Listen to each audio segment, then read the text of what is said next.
அச்சலசல் நிகழ்ச்சியில் இணையும் நேயர்கள் அனைவருக்கும் காலை வணக்கம். இன்றைய தினம் ஜல்லிக்கட்டு குறித்து பல முக்கிய விஷயங்களை நாம் விவாதிக்கவிருக்கின்றோம். நிகழ்ச்சியில் நம்மிடையே இணைகிறார் மூத்த பத்திரிகையாளர் திரு ராமகிருஷ்ணன் அவர்கள். வணக்கம். ஒரு வரலாற்று சிறப்புமிக்க ஒரு சட்ட மசோதா நேற்றைய தினம் சிறப்பு கூட்டத்தில் நேற்று நிறைவேற்றப்பட்டிருக்கு. ஒரு தொடர் பீஸ்ஃபுல் ப்ரொட்டஸ்ட், அதோட எண்டு, இதெல்லாம் பற்றி தான் இன்றைக்கி விவாதிக்க போகிறோம். ரொம்ப பீஸ்ஃபுல்லாக ஒரு ப்ரொட்டஸ்ட் நடந்தது, ஹிஸ்டாரிக் மொமெண்ட் அப்படிங்கிறத பார்க்குறோம். ஆனால் சிறு அசம்பாவிதங்கள் நேற்றைய தினம் ஒரு தரப்பினரால், இது மாணவர்கள் தான் செஞ்சாங்கன்னுலாம் யாருமே சொல்ல முடியாது, ஒரு தரப்பினரால் சில இடங்களில் வன்முறைகள், இது பல இடங்களில் பலருக்கு பாதிப்புகளை ஏற்படுத்துதுன்னு நம்ம பார்க்குறோம். இந்த வன்முறைகளை இன்னும் பெட்டராக நம்ம கையாழ்ந்துருக்கலாமா அப்படின்னு பார்க்குறோமா, இல்லைனா இந்த அளவுக்கு தான் கண்டெயின் பண்ண முடியும், இவ்வளோ பெரிய மேஸ் ப்ரொட்டஸ்ட்டை பார்க்கும் பொழுது இதுக்கு மீறி எல்லை தாண்டாமல் போனதே பெரிய விஷயம் அப்படின்னு எடுத்துக்கலாமா? அதாவது இதுக்கு மீறி போகாமல் இருந்தது திருப்திகரமான அதாவது சந்தோஷப்பட்டு கொள்ள வேண்டிய ஒரு சந்தோஷம் கூட திருப்திப்பட்டுக்கலாம்.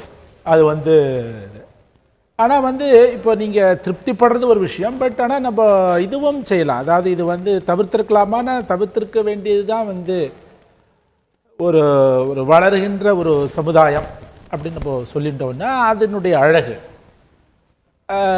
இப்போ இதில் என்ன, நீங்கள் இப்போ இன்றைக்கு காலையில் கூட இந்த போராட்டத்தில் கலந்துட்ட சில பேரோட பேச நேரிட்டது.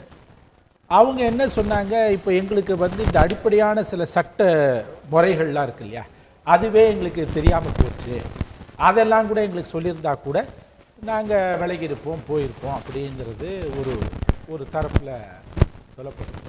நம்ம குறுக்கிட மன்னிக்கணும். நேரடியாக இப்போ களத்தில் என்ன நிலவரம் நம்மளுக்கு சொல்கிறதுக்கு பதிவிடத்துக்கு வராங்க. நம்ம மீண்டும் விவாதத்துக்குள்ளே போகலாம். சென்னையிலேருந்து தந்தி செய்தியாளர் இணைகிறார். இப்போ அங்கே சென்னையில் இருக்கக்கூடிய நிலைமை சொல்லுங்கள். ரயில் போக்குவரத்து, மாநகர பேருந்து போக்குவரத்து, இதெல்லாம் சாதாரணமாக இருக்கா? நேற்றைய தினம் இதெல்லாம் நின்று போச்சுன்னு நம்ம பார்க்குறோம். பள்ளி கல்லூரிகள் இயங்குதா? அதுக்கப்புறம் அலுவலகங்களுக்கு செல்வர்களுடைய பாதிப்பு இல்லாமல் எல்லாம் நடந்துட்டுருக்கா? இதை பற்றி உங்களுடைய பதிவுகள்.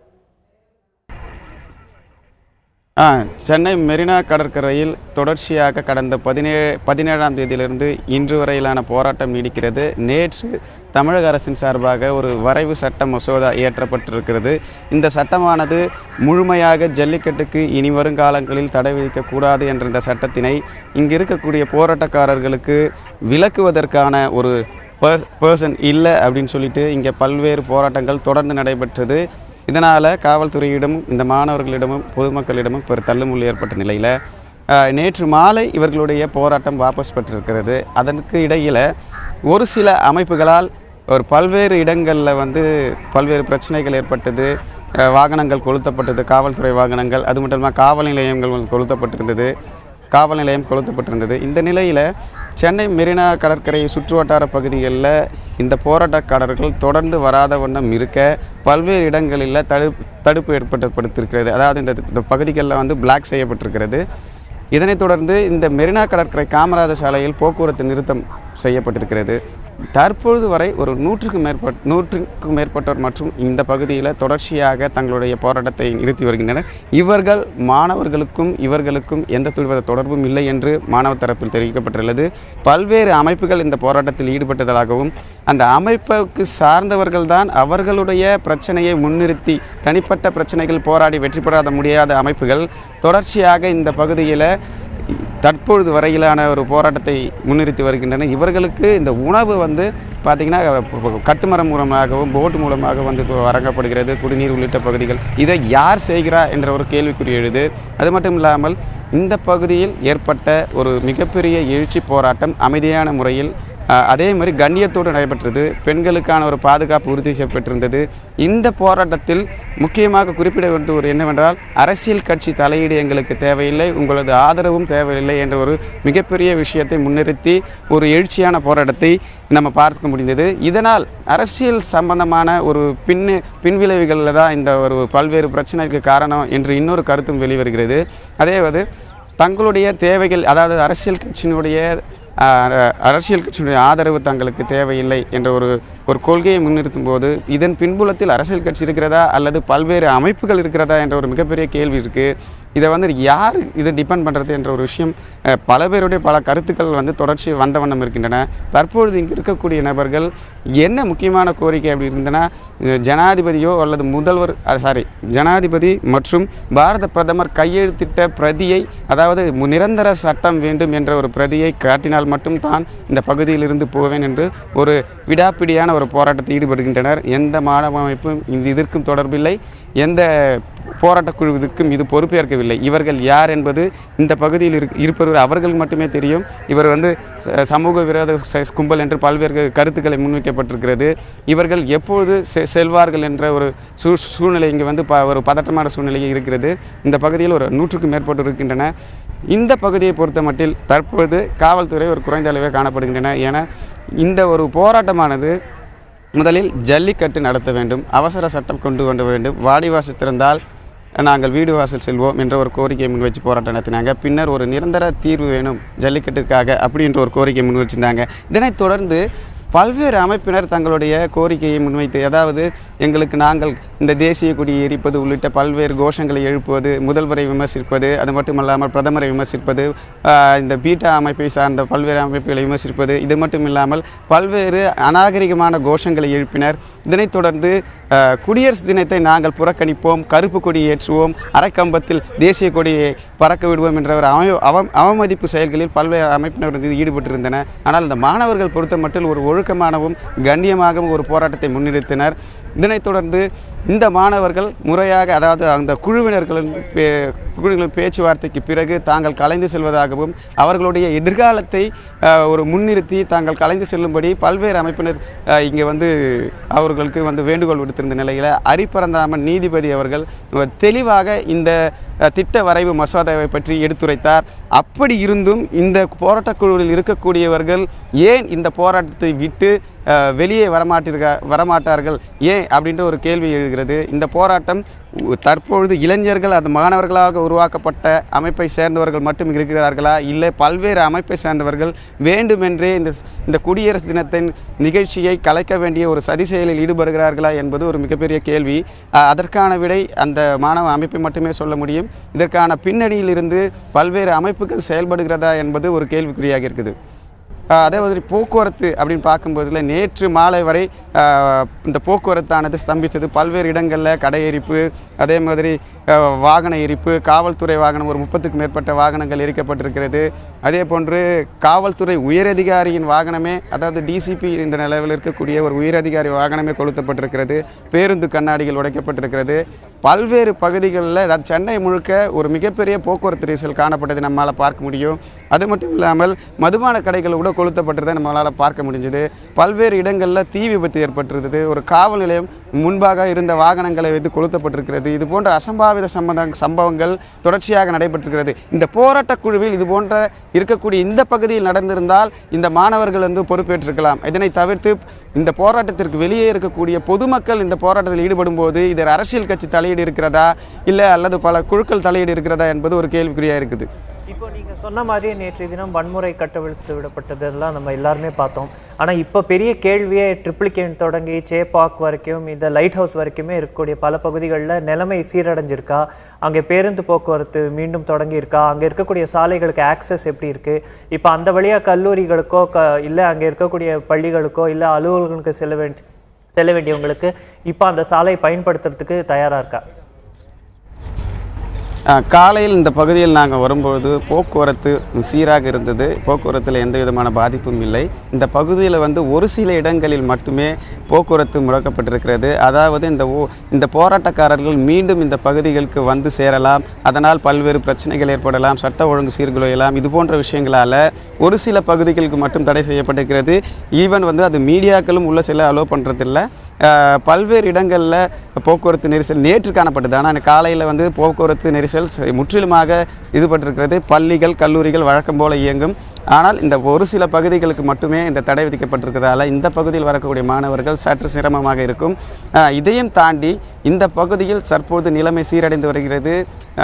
வருகின்ற இந்த குடியரசு தினைக்கான ஒரு ஏற்பாடுகள் நடைபெற்று வருகிறது. இந்த பகுதியில் பார்த்தீங்கன்னா இப்போ எல்லா போக்குவரத்து, அதாவது மெரினா கடற்கரையில் வழக்கம் போல் நடைபயிற்சி செய்பவர்கள் தற்பொழுதும் நடைபயிற்சி செய்து வருகின்றனர். இயல்பு நிலைக்கு திரும்பி இருக்குது சென்னை என்று சொல்லலாம். ஒரு சில அசம்பாவிதங்களுக்கு பிறகு தற்பொழுது நல்ல நிலைமையில் இருக்கிறது சென்னை. பார்க்குறோம் ஒரு பிரீஃப் ஸ்பெல் ஆஃப் வயலன்ஸ்க்கு அப்புறம் இப்போ வந்து நார்மல்சி ரிட்டர்ன் ஆகிட்டு இருக்கு ஸ்டேட் ஃபுல்லாகவே. அதுவும் முக்கியமாக சென்னையில் வந்து எல்லாமே சாதாரணமாக தான் இருக்குது இப்போ அப்படின்னு பார்க்குறோம். ஸோ இந்த சிச்சுவேஷன் நம்ம யாருமே எதிர்பார்க்காதது ஒரு வயலன்ஸ். எல்லாருமே வந்து ரொம்ப பீஸ்ஃபுல் ப்ரொட்டஸ்ட், அதில் ரொம்ப ப்ரைட் எடுத்துக்கிட்டு இருந்த காலகட்டத்தில் நேற்று தினம் நடந்த இந்த வயலன்ஸ் குறித்து தான் நம்ம விவாதிச்சோம். ஆமாம். அதாவது இது வந்து ஒரு விதத்தில் நேற்றுக்கு ரொம்ப ஒரு வன்முறை நடந்தது. இது போலீஸ் ஆக்ஷன் இருந்தது. இது இத்தோட நிறுத்திருக்கலாம் அப்படி ஒரு மாதிரி அது ஒரு நம்ம திருப்தி. அதாவது ரொம்ப மிகவும் அதிகமாக போகவில்லை, கையை மீறி போகல, அதிகமாக போகலை, அதிகமாக நடக்கலை அப்படின்னு. பட் இது வந்து ரிலேட்டிவ் தான். மிக அதிகமாக போகலைங்கிறது நீங்கள் போகலை நீங்கள் நினைக்கலாம். பட் நான் மிக அதிகமாக போனது நான் நினைக்கலாம். இது ஒவ்வொருத்தருடைய பார்வைக்கு ஏற்ற மாதிரி இருக்கிறது. பட் இதில் என்னென்னா இப்போ வந்து அவங்க புதிய அவசர சட்டம் அந்த அரசாங்கம் கொண்டு வந்தது. அரசாங்கம் கொண்டு வந்ததுக்கு பிறகு சனிக்கிழமை அவங்க அறிவிப்பு கொடுத்ததுக்கு பிறகு அதை பற்றி அதில் என்ன இருக்குது அம்சங்கள் இருக்கின்றன அப்படிங்கிறது வந்து அவங்களுக்கு மக்களுக்கு தெரியாமையே போயிடுது. ஒரு அவேர்னஸ் அது அவங்களுக்கு அது தெரியப்படுத்தவே இல்லை. ஸோ அதை தெரியப்படுத்தாததுக்கு வந்து அரசாங்கம் தரப்பில் என்ன காரணங்கள் சொல்லுவாங்க, இல்லை கோர்ட்டுக்கு போடுவாங்க, ஞாயிற்றுக்கிழமை கூட யாராவது கோர்ட்டுக்கு போவாங்க அப்படிலாம் சொல்லலாம். ரைட்டு, எப்படியும் கோர்ட்டுக்கு தான் போவாங்க. பட் ஆனாலும் வந்து இப்போது இந்த மாதிரியான ஒரு நிகழ்வுகள் நடக்காமல் இருந்திருக்கலாமான்னா அது வந்து நடக்காமல் இருந்திருக்கலாங்கிறது தான் வந்து, அதாவது அதை பற்றி மக்களுக்கு தெரிவிச்சிருந்தா போராட்டத்தில் வந்து இந்த மாதிரி ஒரு பெரிய போராட்டத்தில் பல தரப்பு மக்கள் இருப்பாங்க. ஒரு நிச்சயம் இதில் வந்து இந்த சமூக விரோதிகளுக்கு விஷக்கிருமிகளும் இருப்பாங்க. இதாவது இவ்வளோ ஒரு பிரம்மாண்டமான போராட்டத்தில் எல்லாருமே கலந்துப்பாங்க. ஸோ அவனும் அதுக்கு ஏற்ற மாதிரி தான் அந்த ஒரு சுச்சுவேஷனை பயன்படுத்திக்கலான்னு தான் நினைப்பாங்க. ஸோ இது வந்து அரசாங்கத்துக்கும் தெரியும் தான் நான் நினைக்கிறேன். அரசாங்கத்துக்கும் தெரியும் தான். நம்மளுக்கு தெரிஞ்சது அரசாங்கம் தெரியாது, அரசாங்கம் தெரியும். அரசாங்கத்தில் ரொம்ப படித்தவங்க, விஷயம் தெரிஞ்சவங்க, புத்திசாலிகள், சாமர்த்தியசாலிகள் எல்லாருமே இருக்காங்க. ஸோ அதனால் இதை வந்து அவங்களுக்கு ஞாயிற்றுக்கிழமையே ஒரு அந்த சாராம்சத்தை சொல்லப்பட்டிருந்தால் அவர்கள் நம்பக்கூடிய ஆட்கள். இப்போ நேத்திக்கு ஒரு முன்னாள் நீதிபதி ஹரிபரந்தாமனை பயன்படுத்தினாங்க, ராகவ் லாரன்ஸ், அவங்க எவ்வளவோ பேர் பயன்படுத்தினாங்க.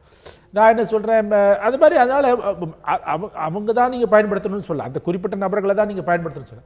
ஆனால் அவர்கள் ஏற்றுக்கொள்ளக்கூடிய ஒரு நபர்களை தேர்ந்தெடுத்து, ஈவன் அரசாங்கத்திலே ஒரு சில பேர் இருக்கலாம், அந்த மாதிரி சில நபர்களை தேர்ந்தெடுத்து அவங்க மூலமாக நீங்கள் வந்து தெரிவித்திருந்தால் இந்த வந்து எனக்கு வந்து நேற்றைக்கு வந்து அந்த ஒரு ஏன்னா அவங்க போராட்டக்காரத்தில் இருந்தவங்க வந்து அவங்க கீழே இறங்கி வரத்துக்கு அது ஒரு இதுவாக இருந்திருக்கு. அதாவது இது வந்து ஒரு போலீஸ் வச்சு நம்ம அவர் திரு ஸ்டாலின் சொன்ன மாதிரி இது போலீஸை வைத்துக்கொண்டு அவர்களும் இது செய்யலாம். அவங்களும் மரியாதையாக பேசினார். அவர் திரு பாலகிருஷ்ணன் அவர்கள் ரொம்ப மரியாதை தான் பேசினார் அவர் டிசி. பட் இருந்தாலும் வந்து அவங்களுக்கு வந்து ஒரு அரசியல் பிரதிநிதி மாதிரி, ஒரு அரசாங்க பிரதிநிதி, அதாவது ஒரு அரசியல் பிரதிநிதி மாதிரி ஒருத்தர், ஒரு மூத்த மந்திரியோ இதுவோ அவர் போயிருந்தா, இல்லாட்டா வந்து நீங்கள் அவர் எப்படி திரு பன்னீர்செல்வம் வந்து இது அவசர இது செய்யறதுக்கு முன்னால், டெல்லிக்கு போகிறதுக்கு முன்னால் எப்படி அவங்க சில பேரை பார்த்தாரோ, சரி வந்து பாருங்கப்பா, இல்லாட்டா நான் வந்து மந்திரி அனுப்புகிறேன், ஐஸ் ஹவுஸில் அவர் இருப்பார், நீங்கள் ஒரு 4 பேரை வந்து பாருங்கள், அவங்க உங்களுக்கு விளக்குவாங்க, இல்லாட்டா உங்களுக்கு ஏன்னா அங்கே அந்த கட்டுக்கடமும் போகாமல் தான். ஏன்னா சில சமயத்தில் மந்திரிகள் போய் இல்லாட்டா இப்போ அசம்பாவிதம் நடக்கலாம். ஸோ அந்த மாதிரி ஏதாவது ஒருவேளை அந்த மாதிரி இன்டெலிஜென்ஸ்லாம் இருந்ததுனால தான் அது பண்ணலைங்கிற ஒரு வாதத்தை கூட அரசாங்க தரப்புலேருந்து வைக்கிறத நம்ம பார்க்குறோம். இதுலேயே இன்னொரு விஷயம் நம்ம எடுத்து பேசணும் அப்படின்னா, நீங்கள் பார்த்தீங்கன்னா அரசு தரப்புலேருந்து ஒரு அவுட்ரீச் மெக்கானிசம் வந்து பெட்டராக இருந்திருந்தால் ஒருவேளை இந்த நிலைமை சரியாக இருக்கும் அப்படிங்கிற ஒரு வாதம் இருந்தாலுமே கூட, காவல்துறையிலேருந்து வரக்கூடிய செய்திகள் பார்த்தீங்கன்னா இது வந்து ஆன்டி சோஷியல் எலிமெண்ட்ஸ் செஞ்ச விஷயம், இது வந்து தேசத்துக்கு அகேன்ஸ்டாக சில பேர் பண்ணணுங்கிறதுக்காக பண்ணது அப்படிங்கிற நீங்கள் சொன்ன மாதிரி விஷமிகள் சில மேலே குற்றச்சாட்டு வைக்கப்படுது. ஆனால் அதை கவுண்டர் பண்ணுற மாதிரி சில வீடியோக்களும் இருக்குது. இப்போ காவல்துறை சார்ந்த சிலரே வந்து ஆட்டோக்களுக்கு தீ வைப்பது போன்ற காட்சிகள், இது குறித்து காவல்துறை கிட்ட கேட்கும்போது அது விசாரிக்கப்படும் அது உண்மையா இருந்தா தண்டிக்கப்படுவார்கள். ஆனா அவங்க வந்து காவல் உடையில இருக்கக்கூடிய சில விஷயங்களாகவும் இருக்கலாம் அப்படிங்கிற கருத்தும் வைக்கப்படுது. சோ இதுல பல குழப்பங்கள் இருக்கு. பல குழப்பங்கள் இருக்கு. அதாவது இதுல வந்து நான் என்ன சொல்றேன், எல்லா அதாவது நம்ம இந்த அரசு இயந்திரங்கள்ல இருக்கிற பல அங்கங்களுக்கு அவங்கவுங்களுக்கு ஒரு சில இதுவும் இருக்கு. அதாவது சில வட்டத்துக்குள்ளதான் அவங்களும் இயங்க முடியும். அது வந்து அரசு அதிகாரிகளா இருக்கட்டும், போலீஸ் அதிகாரிகளா இருக்கட்டும் அவங்க. ஆனால் இதில் வந்து அது அவங்க அதுக்கு மேலே அவங்களும் போக முடியாது. அவங்களால ரொம்பவும் வந்து ஒரு போலீஸ் அதிகாரியோ ஒரு அரசு அதிகாரியோ ஒரு தன்னை அரசியல் தலைவர் மாதிரி நினச்சிட்டு அவங்க இயங்க முடியாது. ஸோ அதனால இதில் வந்து இந்த ஒரு ஒரு ஒரு ஏன்னா எப்படி நீங்கள் இது போராட்டம் ஆரம்பித்த உடனே ஒரு வித்தின் 1 or 2 days எப்படி திரு பாண்டியராஜனும் திரு ஜெயக்குமாரும் மந்திரிகள் போய் அவங்களோட போய் பார்த்தாங்களோ அது மாதிரியான ஒரு அதாவது நீங்கள் ஒரு சாராம்சத்தை விளக்கிருக்கலாம். இதெல்லாம்ப்பா இந்த மாதிரி விஷயம் அப்படி சொல்லியிருந்தா என்னுடைய இது வந்து கணிப்பு வந்து இந்த போராட்டத்தில் நீங்கள் திங்கட்கிழமை வந்து ஒரு ஒரு வீம்புக்காக உட்கார்ந்துட்டு இருந்தாங்க இல்லையா, அப்படி தான் நான் சொல்லுவேன். நான் அப்படி தான் பார்க்குறேன். ஏன்னா வந்து அவசர சட்டம் வந்து சனிக்கிழமை மாலையே தெரிவிக்கப்பட்டு விட்டது. பல பத்திரிகைகள் சொல்கிறாங்க, மீடியாக்கள் சொல்கிறாங்க. அதுக்கு பிறகும் நான் வந்து எனக்கு நம்பிக்கையின்மையினால நான் உட்கார்ந்துட்டு இருப்பேன் அப்படின்னு சொல்வது அது ஒரு புத்திசாலித்தனமான அது ஒரு அச்சமா கூட பார்க்கலாம் இல்லையா? மீண்டும் வந்து கோர்ட்டுக்கு யாராவது போய் ஒரு ஸ்டே வந்துருமோ, நீங்க முன்பு சொன்ன மாதிரியே திங்கட்கிழமையே கூட இதுக்கு மீண்டும் ஸ்டே வந்துரும்ங்கிற பல சோஷியல் ரூமர்ஸும் இருந்த காரணத்தினால ஒரு அச்சத்தினால்தான் பல பேர் அங்கேயே இருந்தாங்கன்னு நம்ம பார்க்கலாம் இல்லையா? அதாவது சில சமயத்தில் இந்த போராட்டத்தில் இருக்கிறவங்களுக்கு வந்து எப்படி போராட்டத்தை முடிக்கணும்னு கூட தெரியாம கூட இருக்கலாம். அது வந்து அந்த ஒரு அவங்களுக்கு இருக்கிற ஒரு உண்மையிலே இருக்கிற ஒரு பிரச்சனை, அந்த சமயத்தில் இருக்கிற ஒரு பிரச்சனையாக கூட இருக்கும். ஆனால் நான் அதனால வந்து அவங்களும் வந்து இதை வந்து இப்போ அவங்க இதில் படித்தவங்களா இருந்திருப்பாங்க. அந்த இவ்வளவு இது கூட்டத்தில் இருக்கிறவங்க விஷயம் தெரிஞ்சவங்க இருக்காங்க. அவசர சட்டம் அதை நிறைய பேர் நிரந்தர தீர்வுலாம் சொல்லிட்டு இருந்தாங்க. நிரந்தர தீர்வுங்கிறது தான் ஒன்றும் இல்லை. அவசர சட்டத்தினுடைய நகலை கொண்டு போய் சட்டமன்றத்தில் வைப்பாங்க, சட்டமன்றம் எடுத்துக்கொள்ளும், அவ்வளோதான் விவாதத்துக்கு எடுத்துக்கொள்ளும். அதுக்கப்புறம் அதை அவங்க அதை செஞ்சுட்டு போகிறாங்க. ஸோ இப்போ நீங்கள் சொல்ல போனோம்னா இதெல்லாம் கூட அவங்க ஒரு ஒரு அதாவது இந்த சில அடிப்படையான சில விஷயங்களை கூட தெரியாதவர்கள் மாதிரியாகத்தான் சில கோஷங்கள்லாம் வைக்கப்பட்டன. ஆனாலும் வந்து எதுக்கு சொல்ல வர, அதாவது அவங்கக்கிட்ட குறை இருக்குது. நான் அதை வந்து நான் போராட்டக்கார சைடில் ஒரு சில அடிப்படையாகவே சில குறைபாடுகள் நம்மளுக்கு தெரியறது. ஆனாலும் வந்து அதற்காக அரசு வந்து ஒரு அரசியல் ரீதியாக, இதாவது இது வந்து அரசியல் போராட்டம் இல்லை, அரசியல் கட்சி தலைவர்கள் இல்லை, எல்லாரும் இருந்தால் கூட இது என்ன ஆச்சு, யாரோ ஒருத்தர் ராகவ் லாரன்ஸ் யாரோ சொல்றாரு, நீங்க எல்லாம் பெரிய மூத்த தலைவர்களா இருக்காங்களே, நீங்க எங்களுக்கு அறிவுரை சொல்லுங்க அப்படின்னு. அதாவது இப்போ அவங்க அதாவது அந்த மாதிரியாகவும் நேற்றைக்கு ஒரு ஒரு இது வருது, அறிவுரை சில வேண்டுகோள்லாம் வருது. ஸோ அப்படி இருக்கும் பொழுது அரசு வந்து அரசியல் அவர்களை ஏற்றுக்கொள்ள போவார்களோ, ஏற்றுக்கொள்ள முடிய ஒரு நம்பகத்தன்மை உள்ள ஒரு நபர்களை வைத்துக்கொண்டு அது செஞ்சிருந்தால், இப்போ திரு ஹரிபரந்தாமனே கூட காலையிலேயே கூட சொல்லி நீங்கள் ஐயா நீங்கள் போய் பாருங்க பேசுங்க அப்படின்னு சொல்லியிருந்தா அது அதாவது நேற்று மாலை நடைபெற்றது. அதாவது வன்முறையெல்லாம் நடந்து முடிந்ததுக்கு பிறகு கூட அரசோ போலீஸோ வந்து இந்த அவர்களை பேசி இதை வந்து செய்யணுங்கிற அந்த ஒரு இதை வந்து அவங்க கைவிடவில்லை, அந்த ஒரு அணுகுமுறையை கைவிடவில்லை. அது வந்து ரொம்ப அது பாராட்டத்தக்க வேண்டிய விஷயம்தான். அதை அவங்க முன்னாலேயே கூட காலையிலேயே கூட செஞ்சிருக்கலான்னு தான் என்னுடையது. அப்போ நேற்றைக்கு பல பேர் வேண்டுகோள் கொடுத்தார்கள். ரஜினிகாந்த் கொடுத்தாரு, பல பெரிய பிரமுகர்கள்லாம் கொடுத்தாங்க. ஸோ அதனால் இது வந்து நீங்கள் அதாவது இப்போ அடுத்த முறை இது மாதிரி ஏதாவது ஒரு பிரச்சனை வரும்பொழுது இதை பற்றி ஒரு கையாள வேண்டிய ஒரு இது அனுபவங்கள் நினைக்கிறேன். ஏன்னா ஒவ்வொரு முறைப்பட தான் ஒவ்வொரு சமயம் நடக்கும்பொழுது தான் நம்மளுக்கு புது புது அனுபவங்கள் வருகின்றன. அந்த சட்ட மசோதா ஒரு வரலாற்று சிறப்புமிக்க சட்ட மசோதா நேற்றைய தினம் சிறப்பு கூட்டத்தொடரில் நிறைவேற்றியிருக்காங்க. அதோட சாராம்சம் குறித்துலாம் நம்ம விரிவாக விவாதிக்க போகிறோம். ஆனால் அது நிறைவேற்றியதுக்கு பிறகு சில பல முக்கிய விஷயங்களும் நடந்திருக்கு. அதுக்கு முன்பும் முக்கிய விஷயங்கள் அதில் பார்த்தீங்கன்னா February 1 வந்து அலங்காநல்லூர்லேயும் February 3 வந்து பாலமேட்லேயும் வந்து ஜல்லிக்கட்டு நடத்த போகிறதான அறிவிப்பு அந்த ஊர் மக்களே கொடுத்துருக்காங்க. அதுக்கப்புறம் அலங்காநல்லூரில் வந்து ஒரு மான்யூமெண்ட் மாதிரி ஒன்று ரேஸ் பண்ணணும் டு கமாமரேட் இந்த ப்ரொட்டஸ்ட்டை கமாமரேட் பண்ணுறதுக்கு அப்படின்னு. இதெல்லாம் நம்ம எப்படி பார்க்குறோம்? அதாவது இப்போ அந்த சட்டம், அதுக்கப்புறம் நீங்கள் சொன்ன மாதிரி ரொம்ப ஒரு சரித்திர இது மிக்க ஒரு இது முக்கியத்துவம் மிக்க ஒரு சட்டம். அதுக்கப்புறம் சில விதிமுறைகளும் போட்டிருக்காங்க, விதிகளும் போட்டிருக்காங்க. எஸ், இப்போ சட்டத்தை ஏற்றிட்டோம், விதிகளையும் போட்டுட்டோம், விதிமுறைகளையும் போட்டுட்டோம். நம்ம பொதுவாகவே இந்திய சமூகத்தை பற்றி வெளியில் இருக்கிறவங்க என்ன பேசிக்கிறாங்கன்னா, ஆன் பேப்பர் எவ்ரிதிங் எல்லாம் பர்ஃபெக்டாக இருக்கும், எல்லாம் சூப்பர், எதுவும் தப்பே கிடையாது. எக்ஸிக்யூஷன் இதை நடைமுறைப்படுத்தும் பொழுது தான் இது. இப்போ அன்றைக்கு நீங்கள் ஞாயிற்றுக்கிழமை நீங்கள் சில டிவி விஷுவல்ஸ் பார்த்த பொழுது அந்த விதிமுறைகளுக்கு ஏற்ற மாதிரி நடந்ததா அப்படின்னா, நான் சில விஷுவல்ஸை பார்த்தா அது மாதிரி நடக்கவே இல்லை. அதாவது அந்த ஸ்பெக்டேட்டர் கேலரிக்கும் இதுக்கு இருக்கணும், டபுள் பேரிகேட் போடணும், 8 feet ஹைன்னு நினைக்கிறேன். அதாவது ரெகுலேஷன் ஆக்டில் தமிழ்நாடு ஜாயிண்ட் ரெகுலேஷனில் 6 feet ஹை தான் இருந்தது, இதில் 8 feet ஹை. எல்லாம் ரொம்ப அழகாக இருக்குது, கேட்கறதுக்கு ரொம்ப இந்த இதெல்லாம். ஸோ இதை வந்து நீங்கள் நடைமுறைப்படுத்தணும். அதாவது இப்போ நீங்கள் சட்டம்னு சொல்லிட்டீங்க, மக்களுக்காக சட்டம், ஓகே, மக்களுக்காக சட்டத்தை ஏற்றிட்டீங்க, ரொம்ப நல்லது. அந்த கலாச்சாரம் பண்பாடு எதுவுமே இதுவாகக்கூடாது, சட்டத்துக்கு உட்பட்டவர்கள் தான் மக்கள் அது செய்யணும் சொல்லிட்டீங்க, ரைட். அதுவும் நான் யாரும் அந்த ஒரு கருத்துலையும் யாருக்கும் எந்த விதமான மாறுபாடும் இல்லை. அப்படி சொன்னதுக்கு அப்புறம் அதுக்கு ஏற்ற மாதிரி தான் இந்த அலங்காநல்லூர் பார்லிமெண்ட் எங்கே வேணாலும் நீங்கள் நடத்துங்க, தமிழ்நாட்டில் எங்கே வேணால் நடத்துங்க, அது எங்கெங்கெல்லாம் நடத்தணும்னு அரசாங்கமோ இல்லாட்டா அந்த நடத்தணுன்ற விருப்பப்படுறாங்களோ, ஆனால் அந்த விதிமுறைகளுக்கு ஏற்ப நாங்கள் நடத்தி காமிக்கிறோம். இப்போ இந்த இதை சொல்லும் பொழுது என்ன சொன்னாங்க, போராட்டத்தை சொல்லும் பொழுது நாங்கள் அறவழியில் நடத்தணும், அமைதியாக நடத்தினோம், ரைட், நல்லது தான், ரொம்ப இதுதான். நானும் அங்கே போயிருந்தேன், ஒரு 5 மணி நேரம் அந்த அவங்களோடலாம் இருந்தேன். Okay, it's very good. That is எனக்கே ஆச்சரியமாக இருந்தது தமிழ்நாட்டில் இப்படிலாம் நடக்குதான்னு.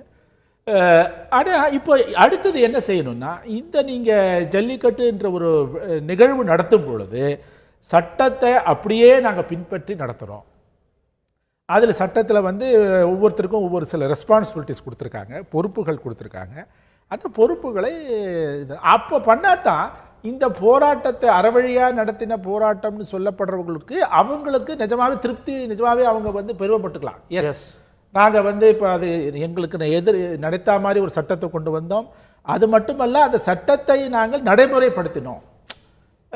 அதான் சட்டத்தில் என்ன சொல்லியிருக்கோ அதுபடி நாங்கள் நடைபெறும். அதனால அது வந்து நிச்சயமா அது இதுல நம்ம ரொம்ப கவனிக்க வேண்டிய ஒரு விஷயம் பார்த்தீங்கன்னா, ஜல்லிக்கட்டு வேணும்னு போராடின எல்லாருமே வந்து ஒத்துக்கிட்ட ஒரு விஷயம் வந்து ரெகுலேஷன்ஸ் இருக்கக்கூடாதுன்னு யாரும் சொல்லலை. ஒரு ரெகுலேட்டட் ப்ராக்டிஸா இந்த கல்ச்சுரல் ப்ராக்டிஸை எடுத்துட்டு போவாங்க. ஸோ இப்போ அதை கடைப்படுத்துறது தான் பெரிய விஷயமா இருக்க போகுது அப்படிங்கிறதையும் நம்ம பார்க்குறோம். இது எந்த அளவுக்கு வந்து நம்ம பார்க்குறோம், ஒரு கல்ச்சுரல் பெனிஃபிட் ஜான்வரி டு மே வந்து நடத்தலாம் அப்படின்ற அரசாணை தான் வந்திருக்கிறத நம்ம பார்க்கிறோம். ஸோ அப்படி இருக்கும் பொழுது இது இப்போ பல இடங்கள்ல நம்ம ஜல்லிக்கட்டு எதிர்பார்க்கலாம் இல்லையா? பல இடங்களில் ஜல்லிக்கட்டு, அதாவது அவங்களே வந்து லார்ஜ் பார்ட்ஸ் ஆஃப் த ஸ்டேட்னு ஒரு வார்த்தையை போட்டிருக்காங்க. அதாவது அது அங்கே இப்போ நடக்கிற மாதிரி. இப்போ வந்து ஏன்னா எனக்கு வந்து பல இடங்கள்லேருந்து பேசினாங்க, இப்போ கன்னியாகுமரியில் ஜல்லிக்கட்டு நடக்குமா, நடக்காது. காஞ்சிபுரத்தில் நடக்குதா, பக்கத்தில் காஞ்சிபுரம், எஸ், அதாவது சென்னையிலேயே நடத்தணும், திருவள்ளூர், அதெல்லாம் அவர் சொல்றாரு. ஆமா, ஐலண்ட் கிரவுண்ட்ஸ் நடக்கும். அது ஜல்லிக்கட்டு என்பது வந்து ஒரு கிராமப்புற வாழ்க்கையோட சேர்ந்த ஒரு விஷயமே தவிர இது வந்து ஒரு நகர்ப்புறத்தில் வந்து கேளிக்கைக்காக செய்யப்படுகின்ற விஷயம் அல்ல. அதுதான் வந்து அடிப்படை. ஸோ அது ஜல்லிக்கட்டினுடைய அடிப்படை குணாதிசயத்தை வந்து மாற்றிடக்கூடாது. இது வந்து ஏதோ ஒரு நீங்கள் வந்து ஸ்பெயினில் நடக்கிற மாதிரியான ஒரு ஸ்பெக்டக்கலாக நீங்கள் மாற்றக்கூடாது. அது அலங்காநல்லூர்னா நடக்கும். அதனால் அதுக்காக நீங்கள் மதுரை தமுக்கம் மைதானத்தில் நடத்தக்கூடாது அதை. ஓகே, ஸோ அது முக்கியம். அதனால் வந்து எதுக்கு சொல்ல வர, இப்போ இந்த சட்டம் அதாவது இந்த சட்டப்படி நீங்கள் செஞ்சிட்டீங்கன்னா, இந்த சட்டத்தை பின்பற்றி செஞ்சீங்கன்னா அதுதான் இதுவே தவிர நீங்கள் அதை மீறுறதுங்கிறது நல்லதல்ல. அது அப்போ என்னத்துக்கு அப்புறம் சட்டம் அந்த இப்போ ஒரு பெரிய கேள்வியே எல்லார்கிட்டையும் இருக்கிற ஒரு பெரிய கேள்வி பார்த்தீங்கன்னா, இந்த போராட்டம் தொடங்கினதுலேருந்தே அரசியல் கட்சிகளுடைய ஈடுபாடு இதில் வேண்டாம் அப்படின்னு தான் எல்லாருமே கேட்டுக்கொண்டது. அதுக்கப்புறம் பார்த்தீங்கன்னா இன்னும் ஒரு பெரிய அப்ரைசிங்கே இருந்தது. அரசியல் கட்சிகளோ அரசியல் தலைவர்களையோ அந்த மைதானத்துக்குள்ளேயோ இல்லை எங்கே போராட்டம் நடக்குதோ அங்கே வந்து வராதிங்கன்ற ஒரு வேண்டுகோள் வைத்ததுக்கப்புறம் இன்னும் நிறைய மக்கள் வரதை நம்ம பார்த்தோம். ஆனால் இதில் நம்ம எக்ஸ்பெக்ட் பண்ணுற ஒரு இன்னொரு அவுட்ஃபால் பார்த்தீங்கன்னா, இப்போ இந்த சட்டம் நிறைவேறியிருக்கு, அனைத்து கட்சிகளும் ஆதரவு தெரிவிச்சிருக்காங்க, மத்திய அரசுலேருந்து மாநில அரசு வரைக்கும் எல்லாரோடைய இன்வால்மெண்ட்டும் இருக்குது. இதில் யார் வந்து அவங்களுடைய பொலிட்டிக்கல் கெயின் எடுத்துக்க பார்ப்பாங்கன்னு நினைக்கிறீங்க? எல்லாருமே வந்து வாய்ஸ் கொடுத்துருக்காங்கன்னு நம்ம பார்க்கும் பொழுது இதில் யாருக்கு அட்வான்டேஜ் இருக்கும்னு நம்ம எடுத்துக்கிறோம்? இல்லை ஒரு பொலிட்டிக்கல் அட்வான்டேஜ் எக்ஸ்பெக்டே பண்ண முடியாது. அதாவது இது வந்து இப்போ இது வந்து ஒரு டூ ஏர்லி டு சே அப்படிதான் சொல்ல முடியும். இது வந்து இப்போதைக்கு நம்ம சொல்ல முடியுமான்னு தெரியல. ஆனால் வந்து அவங்க திருமதி நிர்மலா சீதாராமன் சொல்கிறாங்க, நாங்கள் வந்து முதல்லயே சொல்லிட்டு இருந்தோம், மாநிலம் தான் தமிழ்நாட்டு தான் வந்து டிலே பண்ணிட்டாங்க அப்படின்னு ஒரு கருத்தை சொல்லியிருக்காங்க. அதுக்கு பிறகு நேற்றுக்கு இது சொல்லும் பொழுது இல்லை நீங்கள் 2011 யார் ஆட்சியில் இருந்தாங்க, அவங்க போட்டதுன்னு அந்த பட்டியல் அந்த இதில் வந்துச்சு, பர்ஃபார்மிங் அனிமல் அப்படின்னு வந்தது. அப்போ யார் ஆட்சியில் இருந்தாங்க? இது இந்த விவாதங்கள் இனிமேல் வரும். அப்போ இப்போ இன்னைக்கு நடத்தி காமிச்சது யாரு? பாஜகவும் அஇஅதிமுக அரசுகள் தான். திரு வெங்கையா நாயுடு நேற்று பேசும்போது கூட திமுக காங்கிரஸ் தான் இதுக்கு காரணம் அப்படிங்கிற குற்றச்சாட்டுலாம் வைக்கிறது. ஸோ அதாவது இது இப்போ அகைன் நீங்கள் இப்போ என்ன ஆயிடுதுன்னா, அந்த முதல்ல அரசியல் கட்சிகள் சார்பற்ற ஒரு போராட்டமாக இருந்தது. அதனுடைய இது என்ன ஆயிடுதுன்னா, இப்போ அரசியல் கட்சிகளினுடைய ஒரு விளையாட்டு தளத்துக்குள்ள வரும்.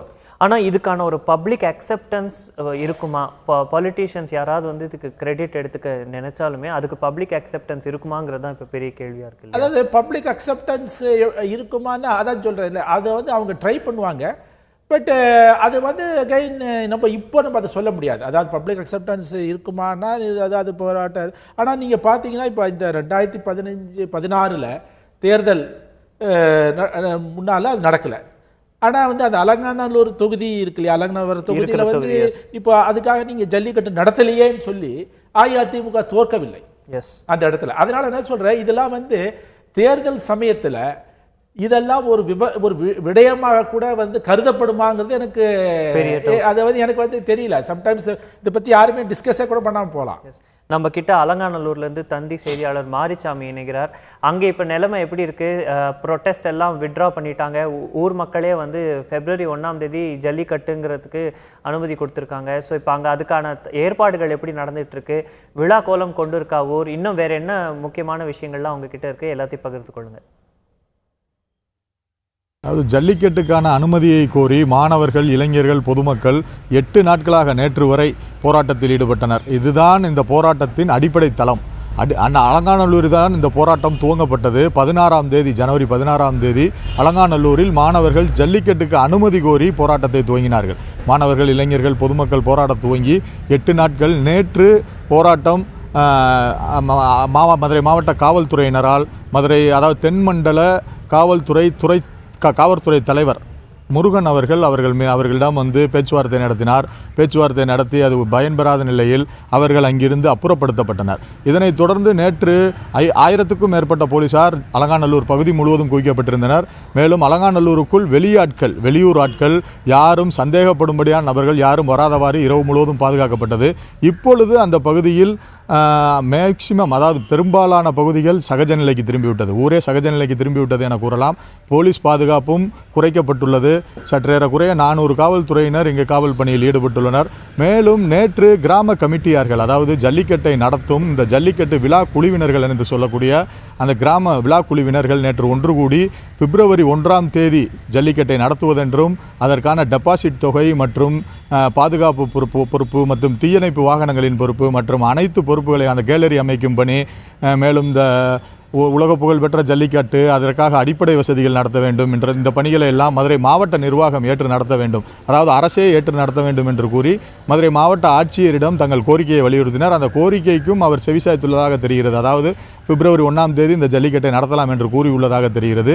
இந்த நிலையில் இந்த கிராம பகுதியை எடுத்துக்கொண்டோமானால் மக்கள் இந்த போராட்டத்திற்கு வெற்றி கிடைத்திருக்கிறது. அந்த மாணவர்களின் போராட்டத்திற்கு வெற்றி கிடைத்திருக்கிறது.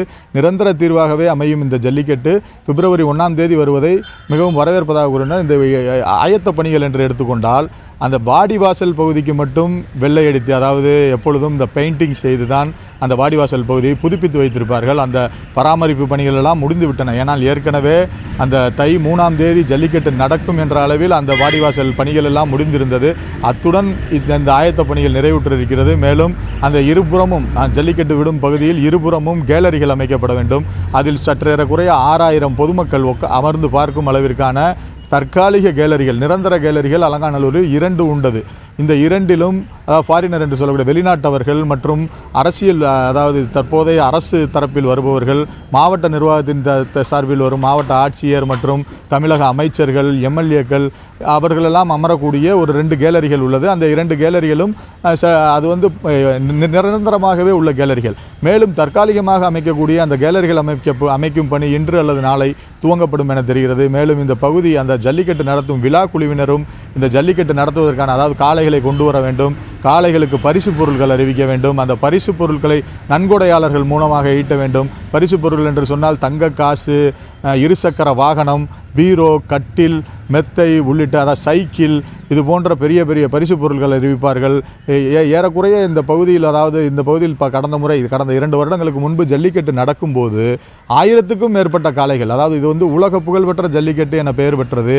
இதனால் இதில் வெளி மாவட்டங்கள், அதாவது மதுரையை தவிர்த்த சிவகங்கை, திருச்சி, திருநெல்வேலி உள்ளிட்ட வெளி மாவட்டங்களிலிருந்தும் காளைகள் வரும், வெளி மாநிலங்களிலிருந்து கூட காளைகள் வரும். அந்த காளைகள் எல்லாம் தங்களுடைய திறமைகளை இங்கு காண்பிப்பதற்கு காளைகள் தயார்படுத்தி வைக்கப்பட்டுள்ளன என்றே முன்னாலேயே நம்மளுடன் தெரிவித்திருக்கிறார்கள். காளை வளர்ப்பவர்கள் அவர்களிடம் கேட்கும்போது இந்த ஜல்லிக்கட்டு அறிவித்த உடனேயே எங்கள் காளைகளை அவிழ்த்து விடுவதற்கான அனைத்து பணிகளையும், அனைத்து முயற்சி, அதாவது அந்த காளைகளுக்கு பயிற்சிகள், நீச்சல் பயிற்சி கொடுக்கப்படும், நடைப்பயிற்சி கொடுக்கப்படும், அதாவது மண் குத்துவது, சீறி பாய்வது போன்ற பயிற்சிகள் கொடுக்கப்படும். இந்த பயிற்சிகள் எல்லாம் முடிந்து காளைகள் தயாராக இருக்கிறது என தெரிவித்துள்ளனர். மேலும் மாடுபிடி வீரர்களை பொறுத்தவரை மாடுபிடி வீரர்கள் அன்று காலையிலேயே ஜல்லிக்கட்டு நடக்கும் அன்று காலையிலேயே ஒரு சற்றேறக்குறைய 3 மணிக்கெல்லாம் வந்து அவர்கள் மது அருந்தியுள்ளனரா, அவர்களின் உடல் எப்படி உள்ளது, உடலில் ஏதும் குறைபாடுகள் இருக்கிறதா என்றெல்லாம் மருத்துவர்கள் அவர்களை கண்காணிப்பது அதேபோல் காளைகளையும் கண்காணிப்பார்கள். காளைகளுக்கு வேறு ஏதாவது கொடுக்கப்பட்டுள்ளதா, போதை வஸ்துகள் கொடுக்கப்பட்டுள்ளதா என்பதை கண்காணிப்பார்கள். இப்படியெல்லாம் கண்காணிப்பதற்கான வேலைகளும் மதுரை மாவட்ட நிர்வாகம் துவங்கியுள்ளது. மேலும் மாவட்ட வருவாய் நிர்வாகம் அந்த கேலரிகள் அமைக்கும் பணி இதெல்லாம் துவங்கியுள்ளது. அதுபோக இந்த சுற்றுப்பகுதியிலிருந்து வரக்கூடிய மக்கள் இங்கே இருந்து ஜல்லிக்கட்டை காண்பதற்காக இந்த கேலரிகள் அமைப்பார்கள். அதன் அருகிலேயே அவரவர்கள் சொந்த வீட்டுக்காரர்கள், அவரவர்களின் உறவினர்கள் வந்து வீடுகளின் மாடிகளில் இருந்து பார்ப்பார்கள். இதற்கான வேலைகள் எல்லாம் இப்போது நடந்து கொண்டிருக்கிறது. மேலும் பார்த்தோமானால் நேற்று அந்த கிராம விழா குழுவினர், ஜல்லிக்கட்டு விழா குழுவினர் கூறுகையில் இந்த மாணவர்கள் போராட்டம் வெற்றியடைந்துள்ளது, அந்த மாணவர்கள் போராட்டத்தால் தான் இந்த நிரந்தர தீர்வு கிடைத்துள்ளது, ஆகவே அவர்களுக்கு நன்றி தெரிவிக்கிறோம் என்று கூறிவிட்டு, அதேபோல் இந்த அலங்காநல்லூர் பகுதியில் போராடிய மாணவர்களுக்கென்று ஒரு போராட்ட நினைவு சின்னம் அமைக்க உள்ளோம் என்றும் தெரிவித்தார்கள். மேலும் இந்த ஜல்லிக்கட்டு போட்டியில் காண வருபவரும் மாணவர்களுக்கு தனியே ஒரு கேலரி, தனியாக அவர்களுக்கு இருக்கை வசதி செய்து கொடுப்போம் என்றும் உறுதி கொடுத்துள்ளனர். மேலும் அனைத்து பணிகளையும் அந்த ஜல்லிக்கட்டு விழா குழுவினரும், மாவட்ட நிர்வாகமும், வருவாய்த்துறையினரும் மற்றும் அனைத்து துறையினரும், மருத்துவத்துறை, இப்படி எடுத்துக்கொண்ட தீயணைப்புத்துறை, காவல்துறை எவ்வளவு போலீஸ் பாதுகாப்பு போட வேண்டும் என்பது பற்றியும் ஆலோசித்து வந்து கொண்டிருக்கிறார்கள். அந்த பணிகள் எல்லாம் சிறப்பாக துவங்கி இருக்கின்றன. திரு மாரிசாமி, ஒரு 3 ஆண்டு காலத்துக்கு அப்புறம் பார்த்தீங்கன்னா ஜல்லிக்கட்டு நடக்க போகுது, அதுக்கப்புறம் இவ்வளோ பெரிய ஒரு ப்ரொட்டஸ்ட்க்கு அப்புறம் நடக்க போகுது அப்படின்னு பார்க்கும்போது இந்த முறை பக்கத்து மாவட்டங்கள் மட்டும் இல்லாமல் பல்வேறு தரப்பட்ட மக்கள் தமிழகம் முழுக்க இருந்து வருவாங்கங்கிற எதிர்பார்ப்பு பெரிய அளவுக்கு இருக்குது. ரொம்ப ஹை ப்ரொஃபைல் விசிட்டர்ஸும் இருப்பாங்கன்னு இருக்கு. ஸோ இதுக்கு முன்பு நடந்த ஜல்லிக்கட்டை விட இந்த ஜல்லிக்கட்டு ஸ்பெஷல் அப்படின்னு பார்க்கும்பொழுது அதற்கான சிறப்பு ஏற்பாடுகள் வேற என்ன, அது குறித்து கொஞ்சம் சுருக்கமாக சொல்லுங்கள். அதாவது மதுரை மாவட்டத்தில் இந்த தை 3ஆம் தேதி இந்த ஜல்லிக்கட்டு நடைபெறும். இந்த உச்சநீதிமன்ற தடைக்கு முன்பாக கடந்த 3 வருடங்களுக்கு முன்பாக நடப்பது தை 3ஆம் தேதி நடைபெறும். அதில் சுற்று மாவட்டங்களைச் சேர்ந்தவர்கள், வெளி மாவட்டங்களைச் சேர்ந்தவர்கள், வெளி மாநிலங்களைச் சேர்ந்த, அதாவது இப்போ அலங்காநல்லூரில் ஒரு உறவினர் இருக்கிறார் என்றால் அவர் உறவினர் எங்கிருந்தாலும் வரவழைக்கப்படுவார். இப்படி பார்க்கும் பொழுது சற்றேறக்குறைய ஒரு 4 லட்சம் பேர் முதல் 5 லட்சம் பேர் வரை இங்கே எதிர்பார்க்கப்பட்டனர். ஆனால் இந்த முறை மாணவர்கள், இளைஞர்கள் வெகுண்டெழுந்து இந்த புரட்சியை செய்து இந்த போராட்டத்தை நடத்தி இந்த ஜல்லிக்கட்டுக்கான அனுமதியை பெற்றிருக்கிறார்கள். ஆகவே அந்த மாணவர்களில் பலர் இங்கு வரக்கூடும் என்பதால் சுமார் 10 லட்சம் வரை இங்கு இந்த பகுதியில் மக்கள் வரலாம் என எதிர்பார்க்கப்படுகிறது. அவர்கள் வருவதற்கான அனைத்து அடிப்படை வசதிகளையும், மேலும் அவர்கள் வந்து செல்வதற்கான சிறப்பு பேருந்து வசதி உள்ளிட்டவைகளையும் மாவட்ட நிர்வாகம் ஏற்பாடு செய்வதாகவே தெரிகிறது. வரலாற்று சிறப்புமிக்க ஒரு சட்ட மசோதா நிறைவேற்றியிருக்காங்க, உங்களுடைய கருத்துக்கள்? இல்லை, சட்டம் வந்து ரொம்ப சட்டத்தை படித்தேன் நான். ரொம்ப அதில் நிறைய, அதாவது அந்த ஜல்லிக்கட்டு வந்து எப்படி இந்த சென்ட்ரல் லா அதுக்குள்ளே உள்ளடக்கி அது எப்படி நம்ம செய்ய முடியுங்கிறது இது இருக்குது. ஸோ அது முன்னாலே சொன்ன மாதிரி அதாவது இது வந்து ஒரு ஜல்லிக்கட்டு இப்போ வந்து அதில் என்ன சில அந்த சட்ட மசோதா குறித்து நம்ம விவாதிக்க போறோம். அதுக்கு முன்னாடி பார்த்தீங்கன்னா நேற்றைய தினம் இதுதான் ஒரே ஆப்ஷனா இருந்திருக்கு நம்ம முன்னாடி அப்படின்னு பார்க்குறோம் இல்லையா? அதான் ஒரே ஆப்ஷனாக தான். அதாவது ஒன்று வந்து அவங்க அவசர சட்டம் கொண்டு வந்துட்டாங்க. அப்புறம் இந்த மக்கள் போராட்டக்காரர்கள் வந்து அவங்க விலக வேண்டும் என்பதற்காக அது உடனடியாகவே அதை இது செஞ்சு அது ரொம்ப சமயோசிதமாக செஞ்சு அது ரொம்ப அது வந்து அதில் எல்லா அரசியல் கட்சிகளும், அதாவது சட்டமன்றத்தில் இருக்கிற எல்லா அரசியல் கட்சிகளும் இது பண்ணி ஒன்றிணைந்து அதை கடகடன்னு அது விவாதமே ரொம்ப பெருசாக இல்லாதபடி ஓரளவுக்கு அதை ஏற்றிருந்து வந்து அது நேற்றைய நிலவரத்தை வந்து ஒரு தணிக்க வேண்டும். காரணத்துக்காக செஞ்சிருக்காங்க. அது ஐ திங்க் வரவேற்கத்தக்க ஒரு ஒரு இது. அது மட்டும் இல்லாம நேற்றைய தினத்தோட நிலைமையை சமாளிக்க மட்டும் இல்லாம ஒரு நிரந்தரமா ஒரு தீர்வு காணப்பட வேண்டும் இந்த பிரச்சனைக்குங்கிற ஒரு குறிக்கோளோடு தான் இது செஞ்சிருக்கிறதாவும் நம்ம பார்க்கிறோம். நாம் பார்க்கிறோம் இந்த சட்ட மசோதாவில் வந்து 1960 பிசிஏக்கு அமெண்ட்மெண்ட்ஸ் வந்து கொண்டு வந்திருக்காங்க. இது நேஷனல் லாவாக இருந்தாலும் ஸ்டேட் ஜூரிஸ்டிக்ஷனுக்கு உட்பட்ட தமிழகத்துக்கு வந்து விதிவிலக்கு கொடுக்கும் விதத்தில் பல மாற்றங்கள் இருக்குது. செக்ஷன் 311, 22, 28A எல்லாத்துக்குமே. ஸோ இந்த சட்ட மசோதா திருத்தங்களை நம்ம எப்படி பார்க்குறோம்? இது ஒரு நிரந்தர தீர்வு அப்படிங்கிறது உண்மையா? இல்லை, அதாவது இப்போ இந்த சட்ட மசோதா பட் இனிமே கவர்னர் ஒப்புதல் கொடுத்தா சட்டம்னு சொல்ல போகிறோம். அதாவது இதனுடைய இது வந்து இப்போ இந்த ஜல்லிக்கட்டு நடத்த வேண்டும் அப்படின்றது அது அது அந்த அந்த அந்த அளவுக்கு அந்த அவங்களுடைய கோரிக்கையை நிவர்த்தி செஞ்சிடுறாங்க.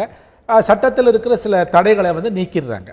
ஆனால் இந்த விதிமுறைகள் வந்து அவங்க விதிகள் பார்த்தீங்கன்னா ஜல்லிக்கட்டு எப்படி நடத்த வேண்டும் என்பது இருக்கு. ஜல்லிக்கட்டை வந்து நீங்க முன்ன நடத்திட்டு இருந்த மாதிரி உங்களுடைய ஒரு 50 வருஷத்துக்கு நடத்தின மாதிரியோ இல்லாட்டா ஒரு நடத்த முடியாது. இப்போ அவங்க என்ன சொல்றாங்க, இப்போ இந்த அது ஒரு மாடு வந்து ஒரு காளை வருதுன்னா அதை வந்து அதுக்கு நீங்க அது 3 தடவை தான் அவர் வந்து இது பண்ணணும், இந்த ஜம்ப் அதை செய்ய முடியும்.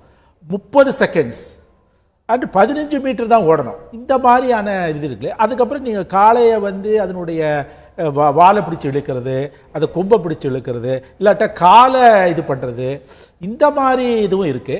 அதற்கு பிறகு வந்து அவங்க என்ன சொல்கிறாங்க, இந்த ஸ்பெக்டேட்டர்ஸ் பற்றி அவங்க சொல்லியிருக்காங்க.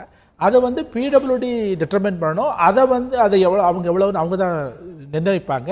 அதுக்கப்புறம் அதை கலெக்டர் வந்து இந்த எண்ணிக்கை அதிகமில்லாமல் இருக்கிறதா என்பதெல்லாம் பார்க்கணும். ஸோ அதனால் இப்போ இதில் பார்த்தீங்கன்னா பல விதிகள் போடப்பட்டிருக்கின்றன. அந்த விதிகள் போடப்பட்டதனுடைய ஒரு நோக்கம் என்னன்னா, அதாவது காளைகளுக்கு நீங்க இந்த ஜல்லிக்கட்டு நடத்துறோம் அப்படின்னு சொல்லிட்டு நம்ம அதுக்கு வந்து எந்த விதமான ஒரு அதாவது ஈவன் ஒரு இடத்துல சொல்றாங்க, அது வந்து ஆங்ஸைட்டியோட வெளியில போகக்கூடாது, அந்த மாதிரி எல்லாம் கூட ஒரு இது போட்டிருக்காங்க. ஸோ அதனால நீங்க ஜல்லிக்கட்டு நடத்துங்க, ஆனா காளைகளுக்கு வந்து எந்த விதமான ஒரு ஹிம்சை பண்ணி செய்யக்கூடாதுங்கிறது தான் இந்த சட்டத்தினுடைய விதிகளினுடைய ஒரு. ஜல்லிக்கட்டு நடத்துவதற்கான சட்ட விதிமுறைகள் வந்திருக்கு. அதுக்கான விதிமுறைகள் கடுமையாக்கப்பட்டிருக்கிறதையும் நம்ம பார்க்கிறோம். ஜல்லிக்கட்டு நடக்கும். 1ஆம் தேதி அலங்காநல்லூர் நடக்கவிருக்கின்ற சந்தோஷமான செய்தியும் நம்மளுக்கு பகிரப்பட்டிருக்கிறது. இன்றைய தினம் நிகழ்ச்சியில் கலந்து கொண்டு அவர் கருத்துக்களை பகிர்ந்து கொடுத்து ராமகிருஷ்ணன் அவர்களுக்கு நன்றி. பார்த்த உங்கள் அனைவருக்கும் நன்றி. இன்றைய நாள் பொழுதுல நடக்கக்கூடிய பல முக்கிய விஷயங்களை நாளை இதே செய்தி அரங்களை விவாதிப்போம். தொடர்ந்து இணைந்திருங்கள். நன்றி, வணக்கம்.